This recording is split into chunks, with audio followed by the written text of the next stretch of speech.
اللہ تبارک و تعالی نے قرآن مجید میں نبی رحمت علیہ الصلاۃ والسلام سے فرمایا ہے کہ اے محبوب علیہ السلام، بے شک ہم نے آپ کو خیر کثیر عطا فرمائی ہے۔ انا اعطیناک الکوثر، محبوب ہم نے آپ کو خیر کثیر دے دی۔ اب آپ اس کے جواب میں یہ کریں کہ فصلی لربک، اپنے رب کے لیے نماز پڑھیں، وانحر اور قربانی کریں، نماز پڑھیں اور قربانی کریں۔ ان شانئک ھو الابتر، آپ کا جو دشمن ہے وہ بے نام و نشان رہے گا، آپ کا دشمن۔ قربانی شعار اسلام میں سے ہے، قربانی اللہ کو بڑی محبوب ہے۔ نبی رحمت علیہ السلام نے فرمایا 10 ذی الحج کو جو عمل اللہ کو سب سے زیادہ پسند ہے، ظاہر ہے 10 ذی الحج کو لوگ نماز بھی پڑھتے ہیں عید کی، اور فجر کی نماز بھی پڑھتے ہیں، ذکر بھی کرتے ہیں، عبادت بھی کرتے ہیں، بہت سارے کام کرتے ہیں، لیکن حضور علیہ السلام فرماتے ہیں کہ اللہ کو 10 ذی الحج کو جو کام سب سے زیادہ پسند ہے وہ خون بہانا ہے، جانور کو ذبح کرنا ہے۔ نبی پاک صلی اللہ علیہ وسلم نے اپنے غلاموں کی دلچسپی پیدا فرمائی ہے، قربانی کے ساتھ شوق اور ذوق کا ذکر فرمایا ہے۔ کچھ کام ایسے ہوتے ہیں جو کسی کی غیر موجودگی میں بھی ہو جاتے ہیں، لیکن نبی پاک صلی اللہ تعالیٰ علیہ وسلم نے حضرت فاطمہ الزہرا رضی اللہ تعالیٰ عنہ سے فرمایا کہ فاطمہ ادھر آؤ، یہاں میرے پاس کھڑی ہو جاؤ۔ یا رسول اللہ کیا ہونے لگا ہے؟ فرمایا میں تمہارے قربانی کے جانور کو ذبح کرنے لگا ہوں۔ قریب کھڑا کر کے حضرت فاطمہ کو حضور نے ذبح فرمایا۔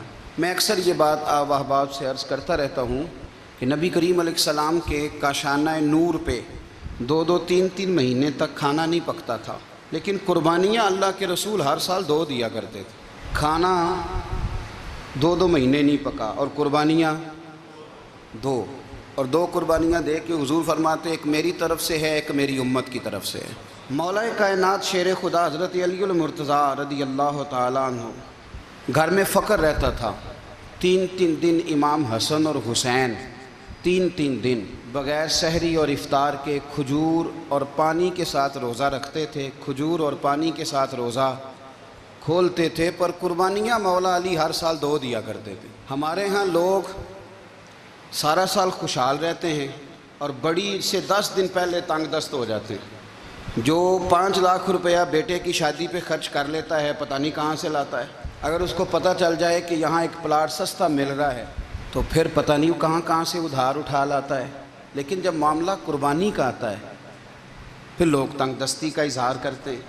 یاد رکھو، جب بندہ رب کریم کے راستے میں دیتا ہے، حضور علیہ السلام نے فرمایا تھا حضرت اسماء سے کہ تو اللہ کے راستے میں بے حساب خرچ کر، رب بھی تجھے بے حساب ہی عطا فرمائے گا۔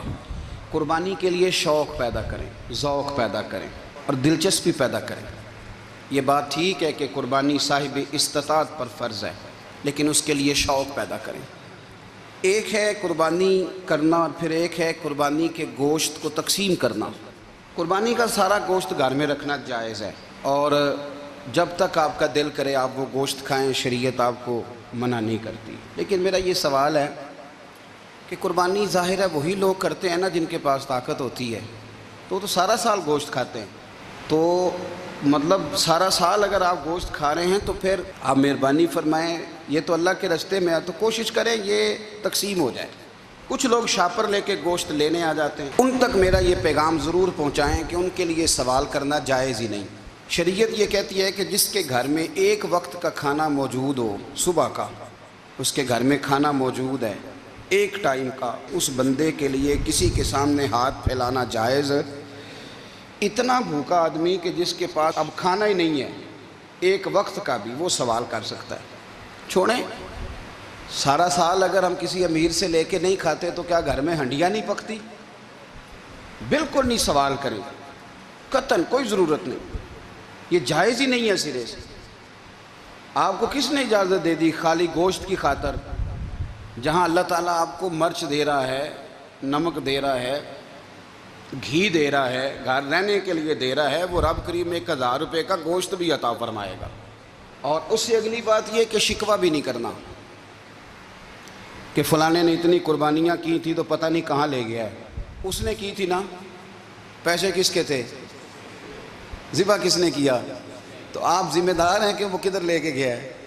یہ بحث کرنے کی بھی اجازت دین ہمیں نہیں دیتا، تنقید کی بھی اجازت دین ہمیں. اس بات کو بھی ضرور ذہن میں رکھیں کہ ہم کہتے ہیں میں نے ابا جی کی اس سال کرنی ہے، اور پھر اگلے سال اماں جی کی کرنی ہے، اور پھر اس سے اگلے سال میں نے اپنی کرنی ہے. جس بندے کی جیب میں پیسے ہیں قربانی اس پر واجب ہے، اس کے ابا جی پر واجب نہیں. اگر ابا جی کے پاس الگ پیسے ہیں تو ابا جی پر قربانی واجب ہوگی. ہاں اگر آپ کی جیب اجازت دیتی ہے تو آپ 3 قربانیاں خریدیں یا بڑے جانور میں 3 حصے ڈالیں، تو اب آپ 2 والدین کی ہو گئی، 1 آپ کی اپنی ہو گئی. لیکن جب تک آپ پر واجب قربانی آپ نہیں دیتے تب تک والدین کی قربانی دینا درست نہیں ہے، کیونکہ یہ دین میں واجب ہے. جو نماز آپ پہ فرض ہے وہ آپ نے پڑھنی ہے، اور جو ابا جی پہ فرض ہے وہ ابا جی نے پڑھنی ہے. اس مسئلے کو بھی ضرور ذہن نشین کریں. اس سے اگلی بات جو اور زیادہ ضروری ہے اس کا ضرور خیال فرمائیں.